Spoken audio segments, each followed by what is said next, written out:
Hello and welcome to success pride. Seating arrangement की हम बात कर रहे थे और अभी तक हम काफ़ी वैरायटी कवर कर चुके हैं और बहुत सारे प्रीवियस ईयर क्वेश्चंस को भी हम कर चुके हैं। आज हम एक और प्रीवियस ईयर क्वेश्चंस देखेंगे और आज एक क्वेश्चन के बाद, जो कि प्रीवियस ईयर का क्वेश्चन है, जो कि आपको ब्लू में दिख रहा है व्हाइट बोर्ड पर, उसके बाद हम कुछ थोड़े से और उससे भी एडवांस लेवल के क्वेश्चंस हम करेंगे, ताकि अगर थोड़ा सा लेवल अगर एग्जाम में ज़्यादा आता है क्वेश्चंस का, या थोड़ा पैटर्न चेंज होता है और जो टिपिकल सीटिंग अरेंजमेंट में जो पैसेज टाइप के क्वेश्चंस आते हैं, जिसमें 3 या 4 क्वेश्चन होते हैं एक पैसेज पर रिलेटेड, तो उसे भी हम कॉन्फिडेंटली अटेम्प्ट कर पाएँ। तो आइए क्वेश्चंस करना शुरू करते हैं। पहला क्वेश्चन है, A, B, C, D, E, F, G and H are 8 friends sitting around a circular table facing the center। वही है, 8 फ्रेंड्स हैं, they are sitting around a circular table. एक सर्कुलर टेबल है और दोनों और सारे सेंटर की तरफ फेस कर रहे हैं, जितने भी 8 फ्रेंड्स हैं। तो हम अरेंजमेंट बना लेते हैं। ये रहा सर्कुलर टेबल और 8 फ्रेंड्स हैं जो कि सेंटर की तरफ फेस कर रहे हैं। सबसे ज़्यादा जीनेरिक कंडीशन होती है ये।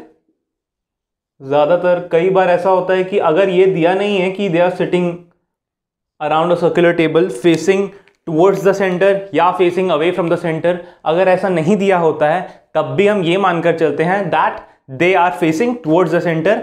तब भी हम ये मानकर चलेंगे कि वो सारे सेंटर की तरफ फेस कर रहे हैं, सेंटर से बाहर फेस नहीं कर रहे हैं। लेकिन अगर ये दिया गया है कि जब तक हम सेंटर की बाहर की तरफ फेस कर रहे हैं, ऐसा तब तक नहीं मानेंगे जब तक एक्सप्लिसिटली सीधा सीधा क्वेश्चन में, पैसेज में अगर ये नहीं दिया गया कि वो सेंटर से बाहर की तरफ फेस कर रहे हैं, तब तक हमें यही मानना पड़ेगा कि हम सेंटर की तरफ फेस कर रहे हैं। ज़्यादातर केस में क्वेश्चन में दिया होगा कि वो सेंटर की तरफ फेस कर रहे हैं, सेंटर के बाहर की तरफ फेस कर रहे हैं। इन केस अगर नहीं दिया है, सीटिंग जो सर्कुलर अरेंजमेंट है, या एक सर्कुलर टेबल है, या एक स्क्वायर टेबल है, रेक्टेंगुलर टेबल है, इस तरह से अगर अरेंजमेंट है, अगर उसमें नहीं दिया गया है कि वो टुवर्ड्स द सेंटर फेस कर रहे हैं या away from the centre face कर रहे हैं, उस केस में भी हमें यही मानकर चलना है कि वो सारे टुवर्ड्स द सेंटर फेस कर रहे हैं। हालांकि इस क्वेश्चन में ये लिखा हुआ है कि वो सारे लोग सेंटर की तरफ ही फेस कर रहे हैं। तो इस तरह से हमने अरेंजमेंट बना लिया है। 1 2 3 4 5 6 7 और 8 फ्रेंड्स, और ये सारे सेंटर की तरफ फेस कर रहे हैं। अब हम कंडीशंस पर चलते हैं। A sits second to the left of D। ये भी एक प्रीवियस ईयर क्वेश्चन है। इस पैसेज पे रिलेटेड 2 क्वेश्चन आए थे। ये आज के सेशन में ये पहला क्वेश्चन है, ये इकलौता प्रीवियस ईयर क्वेश्चन है। बाकी के आगे क्वेश्चंस जो हम करेंगे वो थोड़े से एलिवेटेड, थोड़े से ज़्यादा लेवल के क्वेश्चंस हैं, थोड़े से हल्के से ज़्यादा कॉम्प्लिकेटेड है, बहुत ज़्यादा मुश्किल नहीं है। तो ये वाला एक प्रीवियस ईयर क्वेश्चन है, ये जो आपको ब्लू में दिख रहा है, जो अभी हम सॉल्व कर रहे हैं। तो अब हम कंडीशन पढ़ना शुरू करते हैं। A sits second to the left of B, who is third to the left of E। तो इसी क्लू से हम शुरू कर सकते हैं, क्योंकि काफी इंफॉर्मेशन दी हुई है पहले क्लू में से ही। और जैसा कि हम बता चुके हैं कि कौन से क्लू से शुरू करना है, कंडीशंस तो बहुत सारी दी हुई हैं। A sits second to the left of D। A जो है D से, D के लेफ्ट यानी D के बाएं से दूसरी ओर बैठा हुआ है। और who is third to the left of E, और यहां पर D की ही बात हो रही है। Who is third to the left of E, और D खुद E के बाएं से तीसरे स्थान पर बैठा हुआ है। ये पहली कंडीशन ही है, पहली लाइन ही है। आगे की लाइन है, C sits third to the right of G। C जो है G के दाएं से तीसरी ओर बैठा हुआ है। और कंडीशन है G के बारे में दिया हुआ है, G who is not an immediate neighbour of E। तो G जो है वो E का इमीडिएट नेबर नहीं है, मतलब G जो है E के ठीक दाईं ओर या ठीक बाईं ओर नहीं आ सकता। उससे आगे कंडीशन है, H sits third to the right of B। H जो है B के दाएं से तीसरी ओर बैठता है। Who sits second to the right of G। अब यहां पर B की ही बात चल रही है। Who sits second to the right of G। G के B जो है वो खुद G के दाएं से दूसरी ओर बैठा हुआ है। तो हमें क्लू देखते समय हमें ये हमें पैसेज तो पढ़ना ही है ध्यान से। हमें ये कैसे पता चलेगा कि हम किस क्लू से शुरू करें, किस वाली लाइन से, किस कंडीशन से हमें क्वेश्चन को सॉल्व करना शुरू करना चाहिए। तो हमें ये देखना है कि क्लू जो है वो ज़्यादा से ज़्यादा इंफॉर्मेशन दे और जो है ज़्यादा से ज़्यादा वो स्पेस ऑक्यूपाई करे, ज़्यादा बिखराव हो उस क्लू में। जैसे कि यहां पर देखते हैं A sits second to the left of D, तो यहां पर 3 प्लेसेस, 3 जगह ऑक्यूपाई कर ले, तीन जगह उन लोगों ने भर ली। और उसके बाद who sits third to the left of E, फिर उसने और 5 जगह भर ली। तो हम ये देखेंगे कि ये कुछ ऐसी बात कर रहा है, A sits second to the left of D, तो ए जो है डी के सेकेंड लेफ्ट में बैठा है कुछ इस तरह से।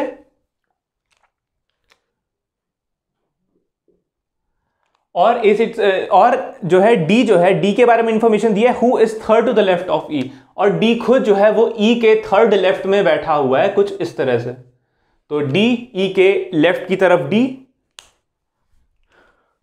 और उनमें डी और ई के बीच में 2 डॉट्स हैं। तो ई के इमीडिएट लेफ्ट में ये वाला डॉट, सेकेंड लेफ्ट में ये वाला डॉट, और थर्ड लेफ्ट में डी बैठा हुआ है। तो हम यहां देख सकते हैं 1 2 3 4 5 प्लेसेस ऑक्यूपाई हो गई हैं, और ये एक सर्टेनिटी है, ये पक्के से हम कह सकते हैं ए कहां बैठेगा, डी कहां बैठेगा और ई कहां बैठेगा। इसमें कोई संशय की स्थिति नहीं है कि सिर्फ 2 लोग बैठे हैं। अब 2 में से ये वाला इधर भी हो सकता है, इधर भी हो सकता है, दूसरा वाला भी इधर हो सकता है और इधर भी हो सकता है। तो हमें इस क्लू से शुरू करना चाहिए। हालांकि ये छोटा क्वेश्चन है तो हमें इस तरह से लिखने की जरूरत नहीं है, हम वैसे भी क्वेश्चन को सॉल्व कर सकते हैं। लेकिन बड़े क्वेश्चंस में हमें क्लू इस तरह से कंडीशन को नोट करना होता है, इस तरह से सिंबॉलिकली चिन्हों के माध्यम से हमें जो कंडीशन है, जो भी हमें क्वेश्चन में दिया हुआ है, जो पैसेज दिया हुआ है, हमें इस तरह से लिखना होता है। हालांकि ये छोटा क्वेश्चन है, अगर हम शुरू ही कर रहे हैं और हम चाहते हैं कि हम कोई गलती ना करें तो हमें इस तरह से लिखना ही चाहिए। तो लिख लेते हैं, ज्यादा टाइम नहीं लगेगा। A sits second to the left of D, who is third to the left of E, ये हमने लिख लिया है। अब सेकंड कंडीशन लिखते हैं, C sits third to the right of G, तो सी जो है जी के थर्ड राइट में बैठा हुआ है। तो कुछ इस तरह से हम लिख देंगे, थोड़ा इसे और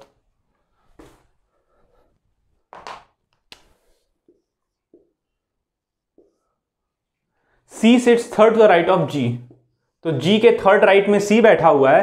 Who is not an immediate neighbor of E, तो G जो है E का इमीडिएट नेबर नहीं है। हम इसे कुछ इस तरह से बनाते थे, G और E को साथ में करके एक सर्कल में डाल के और उसे कैंसिल कर देते थे। इससे ये पता चल रहा है कि G और E इमीडिएट नेबर नहीं है। अब आखिरी कंडीशन है, H sits third to the right of B, H जो है B के थर्ड राइट में बैठा हुआ है। तो इसे भी हम इस तरह से लिख लेंगे, H sits third to the right of B, H sits third to the right of B, who sits second to the right of G, B जो है G के सेकंड राइट में बैठा हुआ है। तो B G के सेकंड राइट में बैठा हुआ है। कुछ इस तरह से हम बना देंगे, और इस तरह से हमने इतने बड़े पैसेज को सिर्फ इतनी सी जगह में सिंबॉलिकली, सिंबल्स, चिन्हों के माध्यम से हमने इस सारी इंफॉर्मेशन को, यहाँ पर जितनी जानकारी दी गई थी, हमने इतनी दूर में लिख लिया है। ये छोटा क्वेश्चन था, मैं बता चुका हूँ, छोटा क्वेश्चन था। तो इस तरह से ज़्यादा अगर आपकी प्रैक्टिस अच्छी हो गई है तो बिना इसको लिखे भी काम चल जाएगा। छोटा क्वेश्चन है, आराम से हो जाएगा। बट अगर हम चाहते हैं कि हम कोई गलती ना करें या हमारी ज़्यादा प्रैक्टिस नहीं है, तो हम शुरुआत तो हमें इसी तरह से करनी पड़ेगी कि हम छोटे क्वेश्चन में भी क्लूज को इस तरह से लिख लें। बहुत ज़्यादा टाइम नहीं लगता है। तो अब हम क्वेश्चन को सॉल्व करना शुरू करते हैं।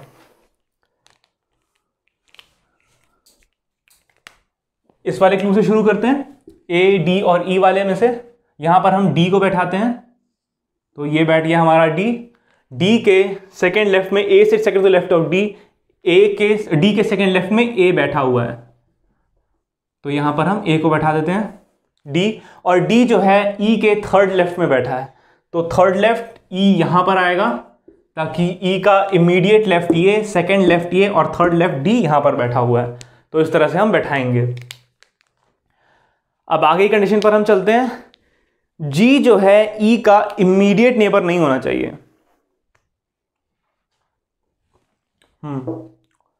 G E का इमीडिएट नेबर नहीं होना चाहिए, मतलब G यहां पर नहीं आ सकता और G यहां पर नहीं आ सकता। तो इन दोनों प्लेसेस पर G नहीं आ सकता। G ना तो यहां पर आ सकता है और ना ही G यहां पर आ सकता है। अब आगे चलते हैं, ई को हम कहाँ कहाँ बैठा सकते हैं, जी को हम कहाँ कहाँ बैठा सकते हैं। जी ई के बगल में नहीं आता तो हमने इसको क्रॉस कर दिया, ये वाली प्लेस और ये वाली प्लेस। लेकिन जी जो है, जी के सेकंड राइट में भी फ्री होना चाहिए, सेकंड राइट में भी कोई नहीं बैठा होना चाहिए फिलहाल, क्योंकि जी के सेकंड राइट में हमें बी को बैठाना है और जी के थर्ड राइट में हमें सी को भी बैठाना है। तो जी इन दोनों जगह पर तो आ नहीं सकता। प्लस एक और कंडीशन है कि जी की सेकंड राइट, जी के दाएं से दूसरी ओर और दाएं से तीसरी ओर, ये दोनों स्थान, ये दोनों प्लेसेस हमें खाली चाहिए। तो ऐसी कौन सी जगह है, तो हम एक एक करके चेक कर लेते हैं। ये दोनों तो हो नहीं सकती, हमने पहले ही कैंसिल कर दिया क्योंकि ई का इमीडिएट नेबर जी नहीं है। अब हम जी की और मुख्तलिफ जगह देखते हैं कहां पर हो सकता है। तो अगर हम जी को यहां पर रखें तो जी का सेकेंड राइट यहां पे फ्री है, लेकिन थर्ड राइट यहां पर डी बैठा हुआ है, तो हम यहां जी को नहीं बैठा सकते क्योंकि जी के सेकंड राइट में हमें यहां पर सी चाहिए। और अगर हमने जी को यहां पर बैठाया तो सेकंड राइट में तो बी आ जाएगा जो यहां पर लिखा है, लेकिन थर्ड राइट पर डी बैठा हुआ है, जबकि थर्ड राइट में हमें सी चाहिए। तो जी की ये प्लेस भी हम नहीं ले सकते हैं। अब हम और एक प्लेस देखते हैं जी के लिए, यहां पर है जो, तो यहां पर हम देखते हैं जी के इमीडिएट राइट पर डी बैठा हुआ है, इमीडिएट राइट से हमें कोई काम नहीं है। सेकंड राइट पर जी के हमें बी चाहिए तो वो यहां पर आ जाएगा, प्लेस खाली है, नो प्रॉब्लम। अब थर्ड राइट प्लेस देखते हैं, थर्ड राइट पर भी खाली है, यहां पर कोई नहीं बैठा हुआ है, तो जी यहां पर आ सकता है। तो एक ये हम ध्यान में रखेंगे कि जी हम यहां पर बैठा सकते हैं। एक और प्लेस खाली है ये, अब हम यहां देखते हैं कि क्या जी यहां पर हम बैठा सकते हैं। तो हम देखते हैं जी के सेकंड राइट, इमीडिएट राइट ये है, कोई नहीं बैठा हुआ है, इमीडिएट राइट का हमें काम भी नहीं है, लेकिन सेकंड राइट पर ही ई बैठा हुआ है, तो ये वाली प्लेस भी जी के लिए सही नहीं है। तो और कोई रास्ता नहीं बचता हमारे पास, सारी प्लेसेस हमने देख ली हैं जी के लिए, तो जी हमें यहां पर ही बैठाना पड़ेगा और कोई रास्ता नहीं है। कंफर्म हो गया, जी यहीं पर बैठेगा। अब देखते हैं जी के सेकंड राइट में बी, जल्दी से बैठा देते हैं बी, और जी के थर्ड राइट में सी चाहिए, तो हम जी के थर्ड राइट में सी चाहिए तो हम सी को यहां पर बैठा देते हैं। तो अब बस दो प्लेसेस बच गई हमारे पास, उन्हें भी हम जल्दी से बैठा देते हैं। यहां पर लिखा है बी के थर्ड राइट में एच चाहिए हमें, बी के दाएं से तीसरी ओर एच बैठेगा, तो इमीडिएट राइट है ये, सेकेंड राइट है ये, और थर्ड राइट पर एच बैठेगा। जल्दी से यहां पर एच को बैठा देते हैं, ये बैठ गया एच, और बस एक ही जगह बची है हमारे पास, A B C D E F को हमने नहीं बैठाया, तो जो बची हुई जगह है वो जाहिर है एफ की हो जाएगी। और इस तरह से हमने क्वेश्चन को सॉल्व कर लिया। इजी क्वेश्चन था, प्रीवियस ईयर क्वेश्चन था। इस क्वेश्चन पे बेस ये जो पैसेज था, इस पर दो क्वेश्चन आए थे। पहला क्वेश्चन है, कैसे भी पूछ लिया जाता है क्वेश्चंस, हालांकि एक बार आप अगर अरेंजमेंट बैठा देते हैं तो क्वेश्चंस में ज़्यादा कुछ रह नहीं जाता, क्योंकि आपको बस देखना ही है। तो पहला क्वेश्चन था, how many people sit between G and H when counted from left of G. तो जी के और एच के बीच में कितने लोग बैठे हैं अगर हम जी के बाएं ओर से देखें। तो अगर जी के बाएं ओर से देखें, जी सेंटर की तरफ फेस कर रहा है, अगर हम बाएं ओर से देखें तो 1, 2 और एच, सिर्फ दो लोग बैठे हैं, तो उसका आंसर हो जाता है 2। There are 2 people sitting between G and H when counted from the left of G. तो जी के बाईं ओर से अगर हम काउंट करें, गिने, तो जी और एच के बीच में 2 लोग बैठे हुए हैं। दूसरा क्वेश्चन है,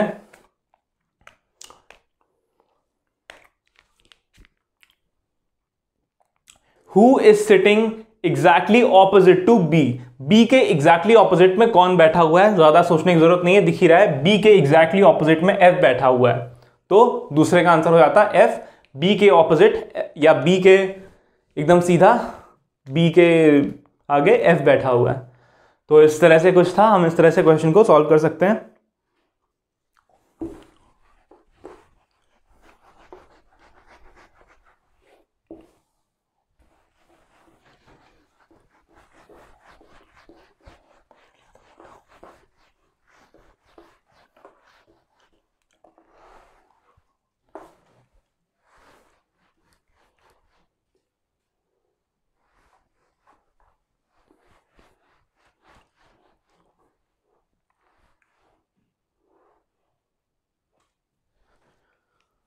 अब हम सेकंड क्वेश्चन पर चलते हैं। ये क्वेश्चन थोड़ा सा पहले वाले क्वेश्चन से शायद हल्का सा आपको ट्रिकी लग सकता है। ये प्रीवियस ईयर क्वेश्चन नहीं है,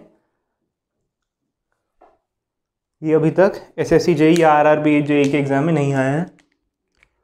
तो इस क्वेश्चन को भी हम देखते हैं। 8 पर्सन्स ABCDEFGH, फिर से 8 लोग हैं, 8 पर्सन्स हैं ए से लेकर एच तक। They are sitting in a row facing north.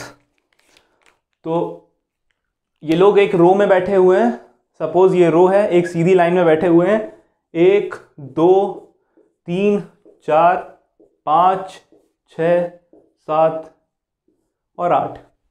तो ये 8 लोग हैं, ये रो एक सिंगल रो में बैठे हुए हैं और सब लोग नॉर्थ की तरफ यानी उत्तर दिशा की तरफ देखते हुए बैठे हैं। नॉर्थ की तरफ मतलब कुछ इस तरह से, अगर हम देख लेते हैं कि हम बोर्ड की तरफ फेस कर रहे हैं, इस वाइट बोर्ड की तरफ, तो हम नॉर्थ की तरफ फेस कर रहे हैं, नॉर्थ इधर आएगा। अगर ये साउथ की तरफ फेस कर रहा होता तो साउथ ऐसा आता। नॉर्थ की तरफ मतलब टुवर्ड्स द बोर्ड या टुवर्ड्स द पेपर, और साउथ की तरफ मतलब अवे फ्रॉम द बोर्ड या अवे फ्रॉम द पेपर। तो हम कुछ इस तरह से देखेंगे सामने, तो वो साउथ हो जाएगा। तो साउथ को हम डाउनवर्ड एरो मानते हैं और नॉर्थ हम अपवर्ड एरो मानते हैं। जनरली भी देखा जाए, ये हम आगे जब डायरेक्शन सेंस वाला टॉपिक करेंगे तो उसमें हम और डिटेल में देखेंगे कि नॉर्थ को इस तरफ लेते हैं, ईस्ट को इस तरफ, वेस्ट को इस तरफ और साउथ को इस तरफ। तो कुछ इस तरह से लिखते हैं। तो उस हिसाब से नॉर्थ ऊपर की तरफ है और साउथ नीचे की तरफ है। तो ये कौन से टाइप का अरेंजमेंट है ये हमने देख लिया। अब आगे चलते हैं। नो 2 पर्सन्स, पहला क्लू है, no 2 persons are sitting adjacent to each other according to English alphabet. ये हमें ध्यान से देखना है, ये लाइन, no 2 persons sitting adjacent to each other according to English alphabet. मतलब इंग्लिश अल्फाबेट के हिसाब से, जो इंग्लिश अल्फाबेट्स हैं उनके हिसाब से जो एडजेसेंट लोग हैं, जो इस अरेंजमेंट में एडजेसेंट है, यानी ये 2 प्लेसेस एडजेसेंट हैं, ये 2 प्लेसेस एडजेसेंट हैं, ये 2 प्लेसेस एडजेसेंट हैं। तो ये 2 एडजेसेंट लोग जो हैं ये कभी भी इंग्लिश अल्फाबेट में जैसा होता है ABCDEFGH ऐसे करके 26 इंग्लिश अल्फाबेट हैं, तो वो एक साथ नहीं आएंगे। कहने का मतलब ये है कि A के बाद B आता है, B के बाद C आता है, तो A B ये साथ में नहीं बैठेंगे, B और C ये भी साथ में नहीं बैठेंगे, C और D ये भी साथ में नहीं बैठेंगे, D और E ये भी साथ में नहीं बैठेंगे, कुछ इस तरह से। तो ये एक बहुत बड़ा क्लू, बहुत इंपॉर्टेंट क्लू हमें मिल गया है। अरेंजमेंट इस तरह का है। अब हम आगे के क्लूज देखते हैं। A sits at one of the ends। A जो है एक एक्सट्रीम एंड पर बैठा हुआ है। एक्सट्रीम एंड कौन कौन से हैं? एक पहली जगह और एक 8th प्लेस, फर्स्ट प्लेस और 8th प्लेस। तो ये जो एक्सट्रीम एंड है, या तो ये वाला होगा और ये वाला होगा। तो ये दोनों एक्सट्रीम एंड्स हैं। तो A एक्सट्रीम एंड पर बैठता है, तो हम उस क्लू को लिख लेते हैं, A एक्सट्रीम एंड पर बैठा हुआ है, कुछ इस तरह से हम लिख लेते हैं। A sits at one of the extreme ends. 3 persons sit between A and C। तो A और C के बीच में 3 लोग बैठे हुए हैं।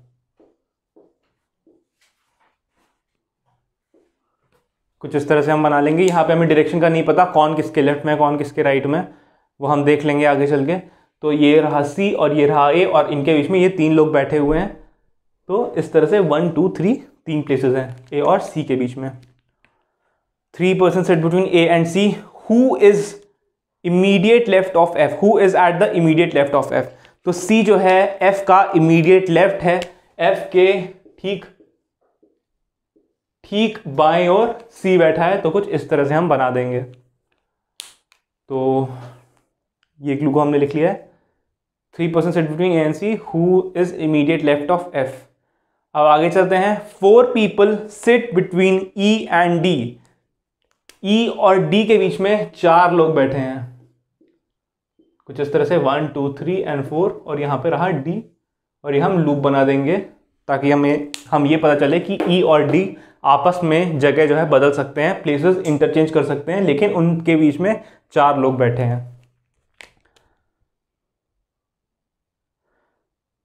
4 people sit between E and D and none of them sit at extreme ends। यहां पर एक और इंपॉर्टेंट क्लू मिल गया कि E और D दोनों एक्सट्रीम एंड पर नहीं बैठे हैं, तो हम इस तरह E और D एक्सट्रीम एंड ऐसे लिखकर उसको क्रॉस कर देंगे। इसका मतलब यह है कि E और D जो है एक्सट्रीम एंड पर नहीं बैठे हैं, और यहां हमें ये A के बारे में पता था कि A एक्सट्रीम एंड पर बैठा हुआ है। Sit at extreme end, no one sits between B and G। तो B और G के बीच में कोई नहीं बैठा हुआ है। No one sits between B and G, इसका मतलब यह है कि B और G जो है इमीडिएट नेबर हैं, पड़ोसी हैं B और G। तो इसको हम इस तरह से लिख देंगे। तो सारे क्लूज को हमने नोट डाउन कर लिया। अब हम क्वेश्चन को सॉल्व करना शुरू करते हैं। तो हम अरेंजमेंट बना लेते हैं। यहाँ पर 2 पॉसिबिलिटीज बनाएंगे, जिसमें एक एंड पर, जिसमें A जो है, A के बारे में हमें इंफॉर्मेशन है कि A एक्सट्रीम एंड पर बैठा है। तो एक बार हम लेफ्ट एक्सट्रीम एंड पर बैठाएंगे A को, और एक बार राइट एक्सट्रीम एंड पर A को बैठाएंगे। तो उस तरह से हम 2 पॉसिबिलिटीज लेकर चलेंगे। 1 2 3 4 5 6 7 8। ये सारे लोग नॉर्थ की तरफ फेस कर रहे हैं। फिर से दूसरी पॉसिबिलिटी 1 2 3 4 5 6 7 एंड 8। तो इस तरह से ये 2 पॉसिबिलिटीज हम बना लेते हैं। एक बार A इस एंड पर बैठा है, लेफ्ट एक्सट्रीम एंड पर बैठा है, और एक बार A यहां पर बैठा हुआ है। क्योंकि हमें ये इंफॉर्मेशन दी हुई थी कि A एक्सट्रीम एंड पर बैठा है, A एक छोर पर बैठा हुआ है, दाएं छोर पर बैठा है या बाएं वाले छोर पर बैठा है, ये हमें नहीं दिया गया था। तो कुछ इस तरह से हम बना लेंगे। अब नेक्स्ट क्लू है, A और C के बीच में 3 लोग बैठे हुए हैं। तो A अगर एक्सट्रीम एंड पर ही बैठा है तो C यहां तो बैठा नहीं है, क्योंकि यहां पर जगह ही नहीं है। तो A 1 2 3 C यहां पर आ जाएगा, और यहां पे भी 1 2 3 C यहां पर आ जाएगा। A और C के बीच में 3 लोग बैठे हुए हैं। अब आगे देखते हैं, C जो है F के इमीडिएट लेफ्ट में बैठा हुआ है। यहां पर लिखा हुआ है C who is immediate left of F। C who is immediate left of F, यहां पर लिखा है C who is immediate left of F। तो C F के इमीडिएट लेफ्ट में है, तो F को हम कहां पर बैठाएंगे? F को हम यहां पर बैठाएंगे, जाहिर है, क्योंकि F अगर यहां पर बैठा है तो F के इमीडिएट लेफ्ट पर C यहां पर हो जाएगा। अब आगे चलते हैं। E और D एक्सट्रीम एंड पर नहीं बैठे हैं, और E और D के बीच में 4 लोगों की जगह है। 4 लोग E और D के बीच में बैठे हुए हैं। तो 4 लोग हम कैसे बैठा सकते हैं? अगर E और D दोनों में से कोई यहां आता है तो हमें 4 लोग चाहिए। तो 1 2 3 4, E और D दोनों में से कोई यहां पर आ सकता है। अगर हम यहां पर लेते हैं E और D में से किसी को इस वाली प्लेस पर, यहां वाली प्लेस पर, तो 1 2 3 4 E यहां पर भी आ सकता है।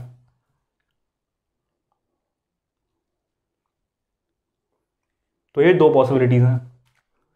यहां पर भी देखें तो 1 2 3 4 यहां पर भी आ सकता है, और 1 2 3 4 यहां पर भी आ सकता है। लेकिन हमें एक और कंडीशन दी हुई थी कि की कोई भी 2 अल्फाबेट जो हैं जो एडजेसेंट हैं, वो कभी भी इंग्लिश अल्फाबेट के हिसाब से एडजेसेंट नहीं होने चाहिए। मतलब A B साथ में नहीं बैठेंगे, B C साथ में नहीं बैठेंगे, C D साथ में नहीं बैठेंगे, D और E साथ में नहीं बैठेंगे, कुछ इस तरह से। तो हम उस क्लू का भी हमें इस्तेमाल करना पड़ेगा। तो देखते हैं हम कहाँ बैठा सकते हैं। ये एक्सट्रीम एंड पर तो बैठेंगे नहीं, तो यहाँ पर तो हो नहीं सकता। तो यहाँ पर बैठा दिए, तो 1 2 3 4 यहाँ, और 1 2 3 4 यहाँ। तो एक्सट्रीम एंड पर नहीं होना चाहिए। तो E और D अभी हमें नहीं पता E और D किस तरफ बैठे हुए हैं। तो हम E D जो है, E D एक यहाँ पर होगा, E और D में से कोई एक यहाँ पर होगा। 1 2 3 4 1 2 3 4, और एक और E और D दोनों में से कोई यहाँ पर होगा। अगर हम यहाँ पर लेते तो 1 2 3 4 यहाँ पर E और D में से किसी एक को लेना पड़ता है, लेकिन E और D दोनों एक्सट्रीम एंड पर नहीं बैठे हैं, तो बस एक ही पॉसिबिलिटी बनेगी यहाँ पे। ठीक वही चीज़ यहाँ पर है। E और D में से मैं दूसरे पेन से कर देता हूँ। ठीक वही चीज़ यहाँ पर है। E और D दोनों में से एक यहाँ पर आएगा, 1 2 3 4, और एक ई और डी यहाँ पर आएगा। अगर हमने ई और डी यहाँ पर ले लिया होता तो 1 2 3 4 फिर ई और डी दोनों में से कोई एक यहाँ पर आता, लेकिन हमें पता है ई और डी दोनों में से कोई एक्सट्रीम एंड पर नहीं बैठा है, छोर पर नहीं बैठा है, तो ये वाली कंडीशन हम नहीं ले सकते। हमें इन दोनों जगह पर ई और डी दोनों में से किसी एक को लेना पड़ेगा, और बीच में दोनों के 4 लोग हैं। इसको भी रेड से बना देते हैं ताकि आप डिस्टिंग्विश कर पाए। ये रहा ई डी 1 2 3 4 ई और डी। ये मैंने लिखने के लिए ऐसे अलग अलग पेन से बनाया ताकि आपको देखिए, आपको एग्जैक्टली एग्जाम में आप जल्दी जल्दी कर रहे हैं तो इसे आप दिमाग में भी रख सकते हैं, आपको लिखने की ज़रूरत नहीं है। यहाँ समझाने के लिए just for the sake of illustration मैंने ऐसे बना दिया है। जैसा कि मैंने बताया, एक बार आप प्रोफिशिएंट हो जाएं, एक बार आप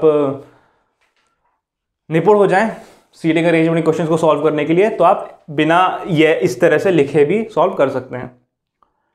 तो अब हम देखते हैं ई और डी दोनों यहां पर आ रहे हैं,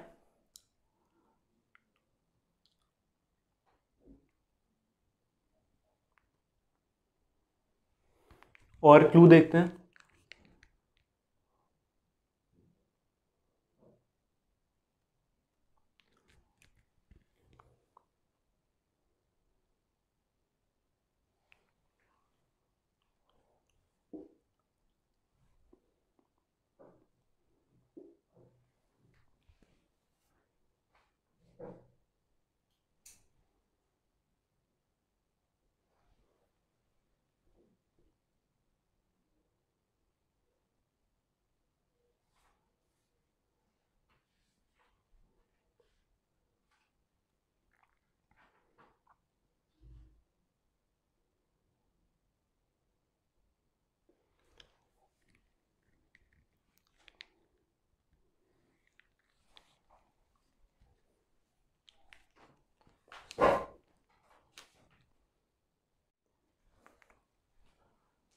एट पर्सन्स, यहाँ बी और जी को भी साथ में आना है, बट अगर हमने यहाँ पर बैठा दिया तो बी और जी साथ में नहीं आएगा, शायद कुछ गड़बड़ है।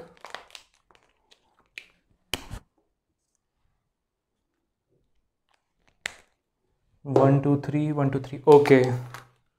यहाँ पर लिखा हुआ था ए और सी के बीच में 3 लोग बैठे हैं, यहाँ पर सिर्फ 2 ही हैं, मैंने ही गलती कर दी है यहाँ पर। तो 1 2 3 सी यहाँ पर आएगा, और एफ के इमीडिएट लेफ्ट में सी है तो एफ यहाँ पर आ जाएगा। तो इस तरह से बनाना है। ये तो ठीक है, नीचे वाली पॉसिबिलिटी ठीक है, 1 2 3 सी यहाँ पर और 1 2 3 सी यहाँ पर, और एफ के इमीडिएट लेफ्ट में सी बैठा हुआ है। अब हम देखते हैं, ई और डी का तो फिक्स है, यहीं पर आएगा दोनों जगह, क्योंकि ई और डी हमें दोनों एक्सट्रीम एंड पर नहीं चाहिए, छोर पर नहीं चाहिए। तो इस तरह से हम बनाएंगे। अब हम देखते हैं कौन सा वाला कहाँ हो सकता है। यहाँ पर हमें एक और कंडीशन दी हुई थी कि इंग्लिश अल्फ़ाबेट के अनुसार जो एडजेसेंट फिगर्स हैं, जैसे ए बी एडजेसेंट हैं, बी सी एडजेसेंट हैं, सी डी एडजेसेंट हैं, एंड सो ऑन, तो वो दोनों साथ में नहीं आ सकते। तो ई और डी को अगर हमें यहाँ बैठाना है, दोनों जगह ई और डी यहाँ पर बैठाना है, ई और डी यहाँ पर ही बैठाना है, तो वो एडजेसेंट फिगर के साथ ई और डी नहीं होने चाहिए। वो कंडीशन हमें फुलफिल करनी है, वो अपहोल्ड करनी है। तो यहां पर देखेंगे, अगर हमने ई और डी यहां बैठा दिया तो चलेगा, लेकिन अगर हमने ई और डी इस तरह से बैठा दिया कि ई अगर हमने यहां पर बैठा दिया, ई सपोज हमने यहां पर बैठा दिया, और 1 2 3 4 डी हमने यहां पर बैठा दिया, तो ई जो है, ई के बाद एफ आता है, तो ई एफ जो है वो एडजेसेंट फिगर हैं, एडजेसेंट अल्फाबेट्स हैं। इंग्लिश अल्फाबेट जो वर्णमाला होती है अंग्रेजी की, उसके हिसाब से ई के बाद एफ आता है, तो ई और एफ दोनों साथ में नहीं बैठ सकते। तो यहां पर हम ई को नहीं बैठा सकते, तो हमें डी को बैठाना पड़ेगा। तो ये पॉसिबिलिटी जो हमने बनाई थी, यहां पर ई या डी में से कोई एक आएगा, तो यहां पर कंफर्म हो गया है कि यहां पर हमें ई और डी में से हम यहां पर डी को ही ले सकते हैं, ई को नहीं ले सकते, क्योंकि ई के साथ एफ नहीं आ सकता। तो 1 2 3 4 ई यहां आ जाएगा यहां पर, और इस तरह से हम यहां पर भी देखते हैं। यहां पर ए इस एंड पर बैठा था, 1 2 3 सी यहां पर, और एफ के इमीडिएट लेफ्ट में सी यहां पर बैठा हुआ था। और ई और डी दोनों यहाँ पर यहाँ पर आ गए थे। ई और डी यहाँ पर हमने ले लिए थे क्योंकि एक्सट्रीम एंड पर हमें नहीं चाहिए। ये वाली कंडीशन, ये वाली पॉसिबिलिटी में भी हमें ये वाली कंडीशंस फुलफिल करनी थी। तो यहाँ पर अगर हम देखें तो यहाँ पर ई और डी दोनों में से कोई भी आ सकता है। यहाँ पर जैसे हमने डी को यहाँ बैठा दिया क्योंकि एफ के साथ ई नहीं आ सकता था, इसलिए हमने डी और ई को यहाँ बैठा दिया। यहाँ पर हम अभी भी संशय की स्थिति में है दूसरी वाली पॉसिबिलिटी में कि हम या तो यहाँ पर बैठाएं ई और डी को, या तो यहाँ पर बैठाएं। तो यहाँ हम पक्के से अभी फिलहाल नहीं कह सकते क्योंकि एफ जो है यहाँ पर अलग हुआ है, एफ यहाँ पर नहीं बैठा हुआ है, ताकि हम ये वाली कंडीशन यहाँ पर लगा देते कि एफ और ई साथ में नहीं बैठेंगे। ये ऊपर वो हो गया, ऊपर हम कर पाए, ई और डी को बैठा पाए, लेकिन नीचे वाली पॉसिबिलिटी में हम फिलहाल नहीं कर सकते क्योंकि ई और डी दोनों में से कोई यहाँ पर आ सकता है। ऊपर वाली कंडीशन में, ऊपर वाली जो पॉसिबिलिटी है उसमें ये चीज़ साफ साफ दिख रही है। तो अभी हम पहली कंडीशन को ही सॉल्व करते हैं। अगर पहली वाली पॉसिबिलिटी जो है अगर वो गलत हो गई तो फिर हम इस वाली पॉसिबिलिटी पर चलेंगे, जैसा कि हम दो पॉसिबिलिटीज वाले केस में हमेशा करते हैं। दोनों पॉसिबिलिटीज को एक साथ सॉल्व करने की कोशिश कभी मत कीजिए, वो हमेशा ज़्यादा टाइम भी लेगा और कई बार ऐसा होता है कि क्वेश्चन सॉल्व भी ना हो। हमेशा एक एक करके पॉसिबिलिटी चेक करनी चाहिए। तो हम अभी फिलहाल इस वाली पॉसिबिलिटी को सॉल्व करेंगे। और जैसा कि हम देख पा रहे हैं कि पहली पॉसिबिलिटी में इन दो ई और डी की जगह फिक्स हो चुकी है, लेकिन दूसरी पॉसिबिलिटी में अभी भी ई और डी की जगह फिक्स नहीं है। तो अगर पहली वाली पॉसिबिलिटी गलत हो जाती है तब हम दूसरी वाली पॉसिबिलिटी को टच करेंगे, नहीं तो पहली वाली में ही हमारा आंसर आ गया तो हमने दूसरी वाली पॉसिबिलिटी पर जाने की जरूरत नहीं है, इससे हमारा टाइम बचेगा। तो आगे सॉल्व करते हैं। बी और जी हमेशा साथ में आने चाहिए। बी और जी हमेशा साथ में आना चाहिए, मतलब हमें एडजेसेंट एक साथ दो प्लेसेस, दो जगह हमें खाली चाहिए। तो बी और जी दोनों में से कोई एक यहां पर तो नहीं आ सकता। ये 1 2 3, अभी ये 3 जगह ही हमारे पास खाली हैं, 1 2 और 3। तो बी और जी को साथ में हमें रखना है। बी और जी यहां पर नहीं आ सकता क्योंकि इसके साथ और कोई जगह खाली नहीं है। तो बी और जी हमें ये दोनों जगह पर ही लेना पड़ेगा। तो बी और जी यहां पर आ गई। अब बी और जी कौन सी वाली को हम यहां पर बी को हम यहां पर रखेंगे या जी को यहां रखेंगे? जी और बी में से पहले कौन आएगा, क्योंकि हमें यही पता है कि बी और जी साथ में बैठे हैं। तो यहां पर हम देख सकते हैं वही अल्फाबेट वाली कंडीशन आ जाएगी हमारे पास कि इंग्लिश अल्फाबेट के अनुसार जो एडजेसेंट फिगर्स हैं वो साथ में नहीं बैठेंगे। तो बी जो है वो सी के साथ नहीं बैठ सकता, यहां पर सी बैठा हुआ है तो बी यहां पर नहीं बैठ सकता। तो बी को हमें यहीं पर बैठाना पड़ेगा, और अगर बी यहां बैठ गया है तो बी के साथ जी यहां पर आ जाएगा। और बस एक ही प्लेस खाली है हमारे पास, और कोई भी कंडीशन है हमारी वो कॉन्ट्राडिक्ट नहीं हुई है, गलत साबित नहीं हुई है। हमारा क्वेश्चन ऑलमोस्ट सॉल्व हो गया है। एक प्लेस बची है, उसमें हम देख लेते हैं कौन से वाले को हमने मिस आउट कर दिया है। A B C D E F G, और एच की प्लेस हमारे पास नहीं थी तो एच हम यहां पर बैठा देंगे, और ये वाला हमारा क्वेश्चन सॉल्व हो चुका है। पहली ही कंडीशन में दूसरी कंडीशन पे हमें जाने की जरूरत नहीं पड़ी। तो ये हमारा क्वेश्चन सॉल्व हो गया पहली वाली पॉसिबिलिटी में ही। अगर इस वाली पॉसिबिलिटी में आंसर नहीं आता, हम दो पॉसिबिलिटीज इसलिए बनाते हैं ताकि हम मिस आउट ना करें किसी चीज़ पे। दो पॉसिबिलिटीज का मतलब है दोनों में से किसी एक में आंसर आएगा हमारा। दो कई बार 3 भी बन जाती है, और बड़ी पजल होती है, बड़ी सीटिंग अरेंजमेंट होती है। तो एक एक करके ही हमेशा पॉसिबिलिटी को सॉल्व करना है, एक साथ दोनों पॉसिबिलिटी को सॉल्व कभी भी नहीं करना है। अगर पहली वाली कंडीशन गलत हो जाती है तभी हमें दूसरी वाली कंडीशन पर जाना है, ये चीज़ हमेशा ध्यान में रखनी है। तो सेकंड क्वेश्चन हमने सॉल्व कर लिया। अब आइए अगले क्वेश्चन पर चलते हैं। अब हम थोड़े से और चैलेंजिंग, थोड़े से और एलिवेटेड लेवल के क्वेश्चंस करते हैं। थोड़ा सा लेंथी क्वेश्चन है ये, लेकिन अप्रोच सही रखने से इस क्वेश्चन को भी हम इस टाइप के क्वेश्चन जो होते हैं, जो थोड़े से लेंथी, हल्के से ट्रिकी होते हैं, उन क्वेश्चन को भी हम अच्छे से सॉल्व कर पाएंगे। तो चलते हैं क्वेश्चन की तरफ। क्वेश्चन है, there are 8 people J K L M N O P and Q, J से लेकर क्यू तक 8 लोग हैं, J K L M N O P और Q, who are seated in a line. ये एक रो अरेंजमेंट है, लाइन एक रो में बैठे हुए हैं ये 8 लोग। अगली कंडीशन है, equal number of people are facing north and south direction. Very very important, equal number of people are facing north and south direction, मतलब जितने लोग नॉर्थ देख रहे हैं उतने ही लोग साउथ देख रहे होंगे। कहने का मतलब ये है कि ये वही वाला सिंपल वाला अरेंजमेंट नहीं है जिसमें या तो 8 के 8 नॉर्थ की तरफ फेस कर रहे थे या तो 8 साउथ की तरफ फेस कर रहे थे। ऐसा वाला अरेंजमेंट ये नहीं है। इसमें आधे लोग मतलब 8 में से 4 लोग नॉर्थ की तरफ फेस करेंगे, उत्तर दिशा की तरफ फेस करेंगे, और बाकी के 4 लोग साउथ डायरेक्शन यानी कि दक्षिण की तरफ फेस कर रहे होंगे, दक्षिण की तरफ देखेंगे। तो ये एक वैरायटी है इसमें आधे लोग नॉर्थ की तरफ देख रहे हैं, आधे लोग साउथ की तरफ देख रहे हैं। अब हम कंडीशंस को पढ़ते हैं वन बाय वन। ऐसे क्वेश्चंस में हमें कंडीशन को सिंबॉलिकली लिखना बहुत ज़रूरी है। छोटे क्वेश्चंस हुए जैसा मैंने बताया था, जो इस वीडियो की शुरुआत में हमने कहा था, फर्स्ट क्वेश्चन था जो प्रीवियस ईयर क्वेश्चन था, जिसमें 2 क्वेश्चन बने थे, जिसमें 2 क्वेश्चन पूछे गए थे एक पैसेज के बाद। वो ऐसा क्वेश्चन था कि अगर आप कंडीशंस को नोट डाउन ना भी करें तो भी ऐसे क्वेश्चंस को आप बिना कंडीशन लिखे, कंडीशन पढ़ के और प्लेसेस में जमा के आप क्वेश्चन को सॉल्व कर सकते थे। लेकिन इस वाले ऐसे टाइप के जो क्वेश्चंस होते हैं उसमें आपको कंडीशन को लिखना ही पड़ेगा और कोई रास्ता नहीं है। तो आइए देखते हैं conditions one by one. P is facing north.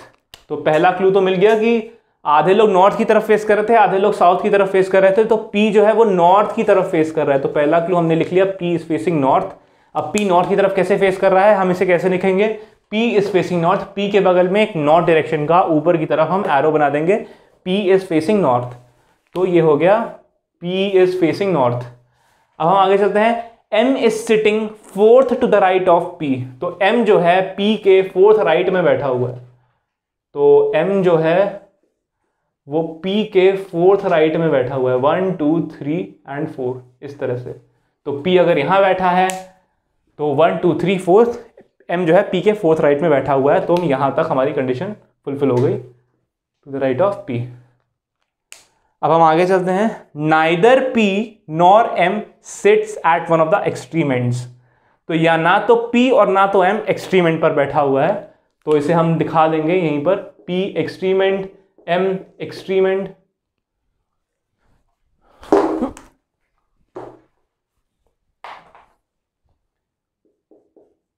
M extreme and, और इस तरह से हम इसको क्रॉस कर देंगे।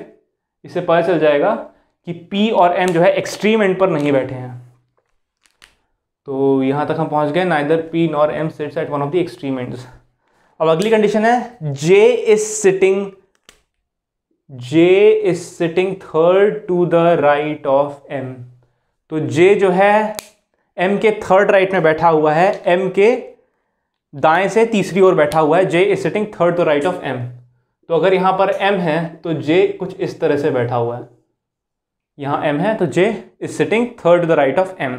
ये वाली कंडीशन भी हमने लिख ली। अब अगली कंडीशन है K is sitting facing opposite direction of P। K जो है P जो जिस तरफ फेस कर रहा है, K उसकी विपरीत दिशा में फेस कर रहा होगा। तो P के बारे में तो हमें पहले से इंफॉर्मेशन थी कि P जो है वो नॉर्थ की तरफ फेस कर रहा है। तो ये हमें पता ही चल गया कि K जो है वो साउथ की तरफ फेस कर रहा होगा। हम इसे ऐसे बना देंगे, K साउथ डायरेक्शन में फेस कर रहा है। डिमार्केशन बना देता हूं मैं यहां पे ताकि आप कंफ्यूज ना हो।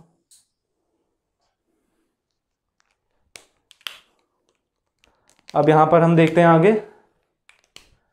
K sitting facing opposite direction as that of P। O is sitting 2nd to the left of K। तो O जो है K के 2nd लेफ्ट में बैठा है। तो कुछ इस तरह से हम बना देंगे, O is sitting 2nd to the left of K।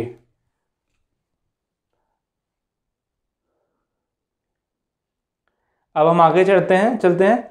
N is sitting 2nd to the right of M। तो N जो है M के 2nd राइट में बैठा होगा। तो N जो है M के 2nd राइट में बैठा है। तो इसे हम इस तरह लिख लेंगे। आगे चलते हैं। N is sitting 2nd to the right of M and is facing opposite direction as that of M। N जो है M के 2nd राइट में तो बैठा ही हुआ है, लेकिन M और N विपरीत दिशा में फेस कर रहे हैं। अब इसे हम कैसे लिखेंगे? तो ये मैंने बताया है कि हम जो क्लूज को नोट डाउन करते हैं, पेन डाउन करते हैं, इस तरह की जो इन्फॉर्मेशन होता है उसको पेन डाउन करते हैं, वो हमेशा कस्टमाइज रखिए। आप किस तरह से समझते हैं आपको वैसे लिखना चाहिए। मैं तो पर्सनली मैं जैसे लिखता हूँ वो कुछ इस तरह से लिखता हूँ, M और N अगर विपरीत दिशा में फेस कर रहे हैं तो मैं इस तरह से लिखता हूं कैसा भी बना सकते हैं आप, आपके ऊपर है। बस आपको पता चलना चाहिए कि m और n जो है विपरीत दिशा की तरफ फेस कर रहे हैं, अलग अलग डायरेक्शन में फेस कर रहे हैं। And is facing opposite direction as that of m। L and Q are immediate neighbours. तो L and Q are immediate neighbours, L और Q साथ में बैठेंगे, बड़ा आसान है ये नोटेशन। तो इसे हम इस तरह से बना देते हैं, L और Q ये साथ में बैठे हैं। अब अगला है L is third to the left of J। तो L जो है J के थर्ड लेफ्ट में है, कुछ इस तरह से हम बना देंगे। L is third to the left of J। Q and O face opposite direction. तो Q और O ऑपोजिट डायरेक्शन पे फेस कर रहे हैं, तो हम फिर से इस तरह से बना देंगे। Q है O, Q और O दोनों अलग अलग दिशा में फेस कर रहे हैं, तो हम इस तरह से बना देंगे। अब आखिरी कंडीशन है N is sitting third to the left of O। तो आखिरी कंडीशन है N is sitting third to the left of O। N जो है वो O के थर्ड लेफ्ट में बैठा हुआ है। ये आखिरी कंडीशन हमारी बन गई। तो ये थोड़ा सा लेंथी क्वेश्चन था, हमने इतने बड़े पैसेज को इतनी इस तरह सिंबल में लिख लिया है। अब हम क्वेश्चन को सॉल्व करना शुरू करते हैं। तो आइए क्वेश्चन को सॉल्व करना शुरू करते हैं। P नॉर्थ की तरफ फेस कर रहा है, P के फोर्थ राइट में है M। ये वाली कंडीशन जो है, इतनी सारी कंडीशन है, हमें कौन सी वाली कंडीशन से क्वेश्चन को सॉल्व करना शुरू करना चाहिए, ये बहुत इंपॉर्टेंट है। तो हम इस तरह ये वाली कंडीशन से सॉल्व करना शुरू करते हैं, क्योंकि ये ज़्यादा जगह ऑक्यूपाई कर रहा है, ज़्यादा दूर में फैला हुआ है। हमेशा ऐसी ही कंडीशन से सॉल्व करना शुरू करना चाहिए। तो हम लिख लेते हैं P जो कि नॉर्थ की तरफ फेस कर रहा है,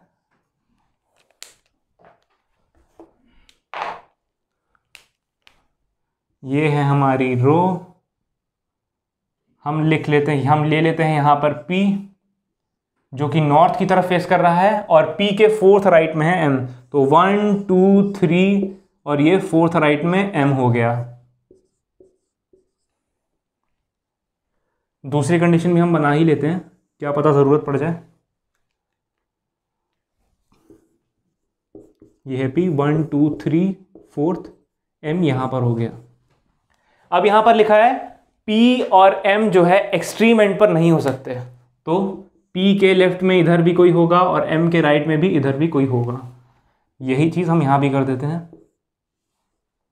अभी हमने बस एक आउटलाइन ही बनाया है, तो देखते हैं कितने लोग बैठ गए यहां पर। 1 2 3 4 5 6 7 1 2 3 4 5 6 7 7 लोगों की जगह ऑलरेडी कंफर्म हो चुकी है। कुछ इस तरह से ही रूपरेखा बनेगी, और 8 लोग टोटल हमारे पास हैं। तो अब हमें पता चल गया कि बस एक आदमी की जगह और बची है, तो या तो यहां पर आएगा वो 8th पर्सन, या तो यहां पर आएगा। इससे ज्यादा हम रो को एक्सटेंड नहीं कर सकते, क्योंकि 7 लोग ऑलरेडी बैठ गए हैं, पहले से 7 लोग बैठ गए हैं। नीचे भी यही स्थिति है, या तो एक और आदमी, ये 7 लोग हैं, या तो एक और आदमी यहां पर आएगा, इस तरफ आएगा, या तो इस तरफ आएगा। सिर्फ एक प्लेस से हम दोनों ये जो रो है उसको एक्सटेंड कर सकते हैं, बढ़ा सकते हैं। किस तरफ, वो हमें आगे पता चलेगा। अब आगे देखते हैं। M के थर्ड राइट में J बैठा हुआ है। M के थर्ड राइट में J है, मतलब M 2 छोड़कर J। हमें सॉरी, यहां पर सबकी डायरेक्शन जो है ये नहीं पता थी हमें, बस P की डायरेक्शन पता थी। तो कौन सा किस वाली, आधे लोग नॉर्थ की तरफ फेस कर रहे हैं, आधे लोग साउथ की तरफ फेस कर रहे हैं, ये हमें बाद में पता चलेगा। हमें बस P के बारे में इंफॉर्मेशन है अभी फिलहाल कि P कौन से डायरेक्शन में फेस कर रहा होगा। अब हम M की तरफ देखते हैं कि M 2 प्लेसेस छोड़ के J है। M के थर्ड राइट में J बैठा हुआ है, तो अगर J जो है वो नॉर्थ की तरफ फेस करे, ऊपर की तरफ फेस करे, तो M का जो थर्ड राइट है वो 1 2 3 यहां पर आ जाएगा। लेकिन उतनी जगह हमारे पास है नहीं, हम रो को सिर्फ एक पर्सन से एक्सटेंड कर सकते हैं, या तो इधर या तो उधर। तो हम ज्यादा से ज्यादा इधर की तरफ एक्सटेंड कर सकते हैं, वहां पर J नहीं हो सकता।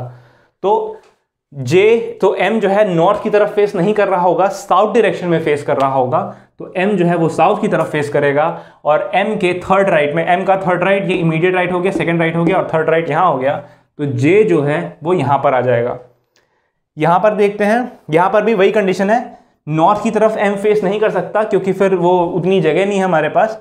तो M साउथ की तरफ फेस करेगा, और 1 2 3 थर्ड राइट में जे यहां पर आ जाएगा। अब हम और आगे देखते हैं।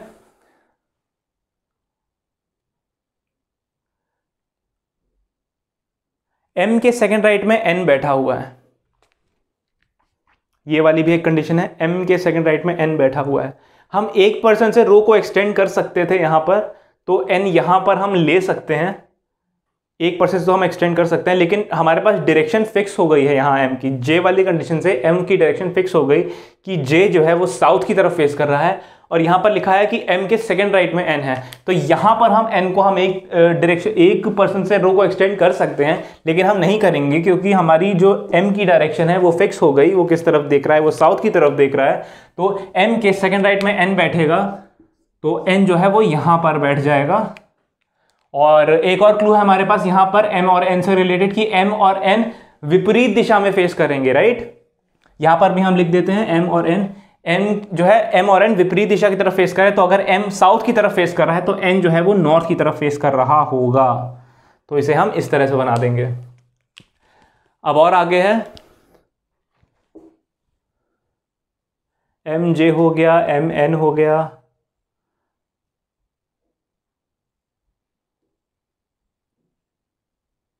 अब हम देखते हैं कौन सी वाली कंडीशन हम और लगा सकते हैं यहां पर।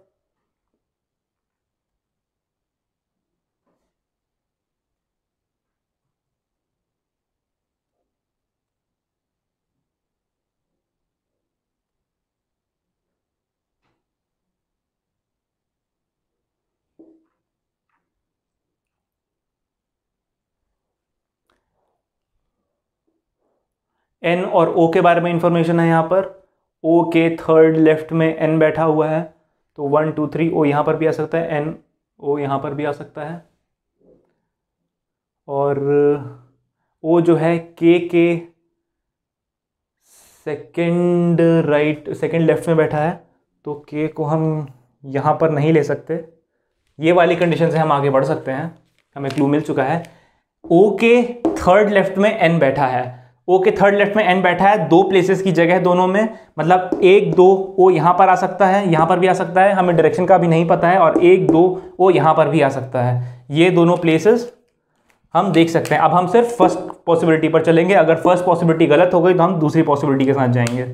तो एक ये 1 2 ओ की प्लेस एक यहाँ पर हो सकती है, ये जो रेड डॉट बनाया है, और 1 2 ओ की प्लेस यहाँ हो सकती है, एक जो रेड डॉट बनाया है। लेकिन ओ के बारे में एक और इन्फॉर्मेशन है कि ओ जो है के सेकंड लेफ्ट में है, तो अगर ओ यहाँ है तो के यहाँ पर तो आ नहीं सकता, तो के सेकंड लेफ्ट में अगर हम यहाँ पर ले लें तो 7 लोग तो पहले से बैठे हैं, तो 8 सिर्फ एक प्लेस हम एक्सटेंड कर सकते हैं, और 2 प्लेसेस हमें एक्सटेंड करने पड़ेंगे अगर हम के को इस तरफ बैठाएंगे। यहाँ पर तो के बन नहीं सकता क्योंकि यहाँ पर जे पहले से बैठा है, और 1 2 हमें 2 लोगों से उसको एक्सटेंड करना पड़ेगा।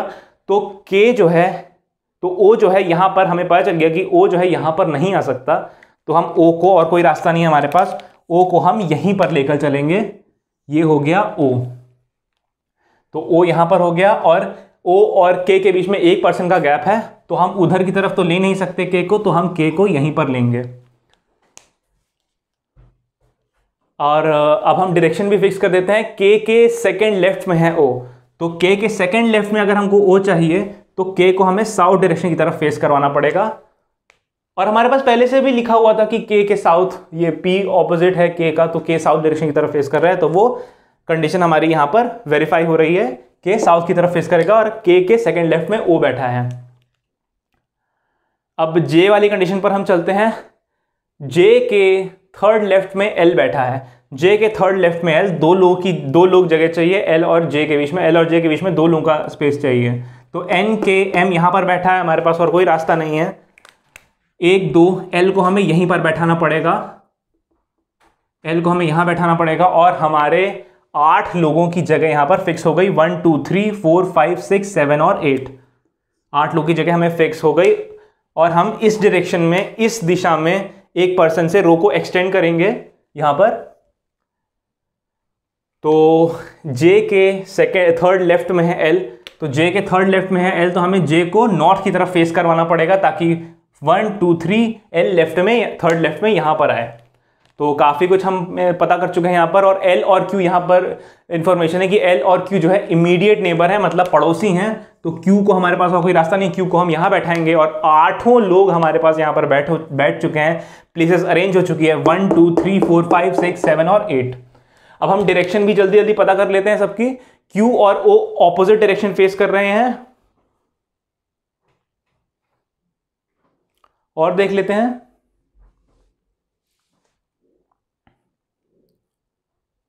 एम और एन का हम बता चुके हैं, क्यू और ओ ऑपोजिट डायरेक्शन फेस कर रहे हैं। 1 2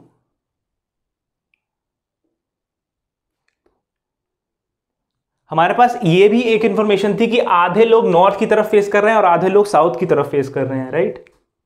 तो नॉर्थ की तरफ कितने हैं, 1 2 3 लोग नॉर्थ की तरफ है, मतलब सिर्फ एक आदमी नॉर्थ की तरफ फेस करेगा। के और एम साउथ की तरफ है यहाँ पर। तो अब हमें ये पता चल गया कि 3 लोग बचे हैं, 3 लोग की डायरेक्शन का पता लगाना हमें बचा हुआ है, जिसमें से 2 लोग साउथ की तरफ फेस करेंगे और एक नॉर्थ की तरफ फेस करेगा। तो देखते हैं आगे।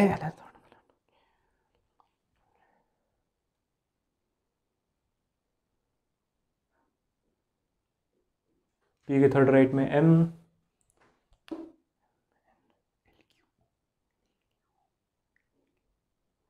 हमें ये इस बात की इंफॉर्मेशन है कि O के थर्ड लेफ्ट में N है, राइट। तो O के थर्ड लेफ्ट में N हम किस तरह से बना सकते हैं, ये यहां N बैठा हुआ है, तो हमें O का थर्ड लेफ्ट में हमें N चाहिए, तो O जो है वो नॉर्थ की तरफ यहां पर हमें फेस करवाना पड़ेगा, तभी इमीडिएट लेफ्ट में M, फिर सेकंड लेफ्ट में K और थर्ड लेफ्ट में N होगा।